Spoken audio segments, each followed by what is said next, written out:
আসসালামু আলাইকুম, সবাইকে স্বাগত জানাচ্ছি হাবিবাস কুকবুক চ্যানেলে। আজকে আমি দারুণ স্বাদের রেস্টুরেন্ট স্টাইলে ফ্রাইড রাইস আপনারা বাসাতে কীভাবে বানাতে পারবেন সেই রেসিপিটি দেখাবো। খুব অল্প সবজি দিয়ে মজাদার ফ্রাইড রাইস রেসিপি শেয়ার করতে যাচ্ছি। আপনি আমার চ্যানেলে নতুন হয়ে থাকলে প্লিজ চ্যানেলটিতে সাবস্ক্রাইব করে দেবেন।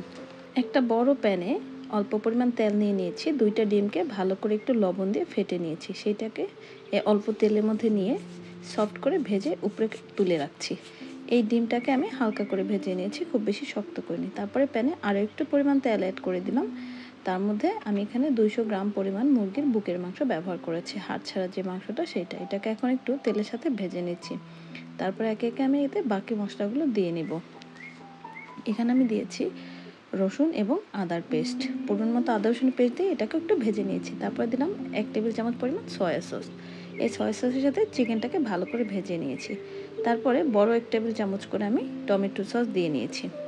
এই সব কিছুকে ভালো করে ভেজে নিলে সুন্দর একটা ঘ্রাণ বের হয়ে যাবে।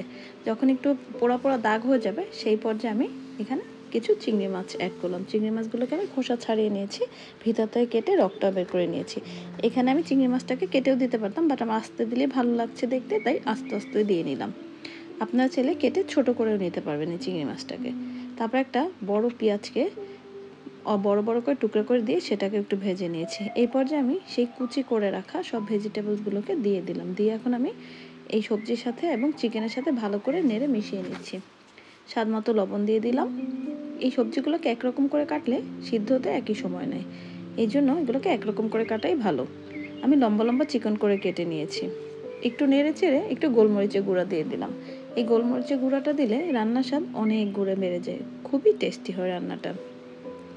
যে কোনো চাইনিজ এবং কোরিয়ান রান্নায় গোলমরিচটা খুব বেশি ব্যবহৃত হয়। এই পর্যায়ে আমি দিয়ে দিলাম ক্যাপসিকাম। আমার বাকি সবজিগুলো কিন্তু প্রায় 70% সিদ্ধ হয়ে গেছে। এই পর্যায়ে ক্যাপসিকাম দেওয়ার কারণ হচ্ছে এখানে আপনার ক্যাপসিকামটা আমি পুরোপুরি সিদ্ধ করে নেব না, যেন শেষ পর্যন্ত খুব সুন্দর একটা ঘ্রাণ থাকে।